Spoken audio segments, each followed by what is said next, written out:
Now there's a couple of possibilities for this question too. You could have something where obviously you have an OH minus, in which case the OH minus will combine with the H plus and form water.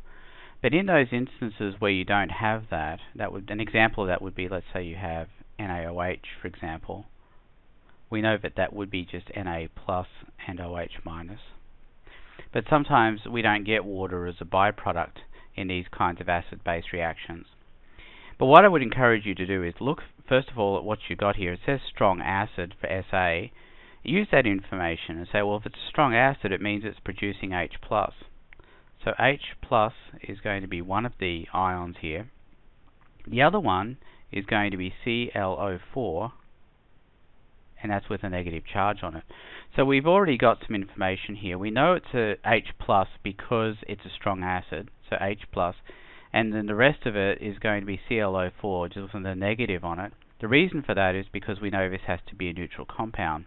Obviously there's no charge on HClO4, that has to be plus, that has to be minus. When splitting up whatever's over here, as I said, it's not an obvious OH minus type situation. What we would do is split apart the metal, make it Na plus, and then the rest of it is going to be HSO3 minus. Now the nature of this kind of reaction is that it is a double displacement reaction. And what that means is that the positive on one side is going to combine with the negative on the other in both cases. It's not always insides and outsides, because sometimes we might have these two the opposite way around. So it's important to really limit it to the positive and the negative ions on each side. So what that would lead to here would be H2SO3, because we've got the H plus joining with the HSO3 minus, and then NaClO4. You'll notice that the charges cancel out each other, and that's going to be our products for that one.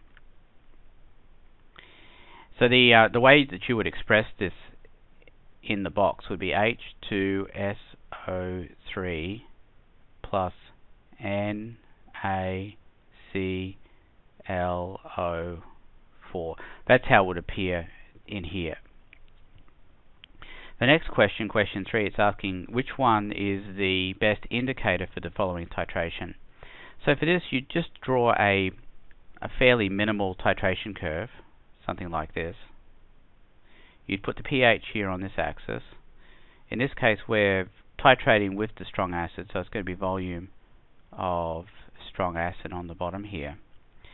Now we're starting out with the strong base, which means the pH must be 1, and then the pH must be, pH must be 13 or 14. We'll say 13 because it's going to make the addition easier later. And it's being titrated with strong acid, which means we're going to end up with 1 at the end. So the titration curve is going to look like that. Now the equivalence point is going to be the average between where it starts and where it stops. That's why I use 13, because I can do 13 plus 1 divided by 2, which is going to be 7. So the pH of the equivalence point is going to be 7. So what does that mean for us as far as the indicator goes? Well, it's best to choose an indicator that brackets the equivalence point. So in this case I would use phenol red, because it brackets 7, which is the equivalence point for this particular titration curve.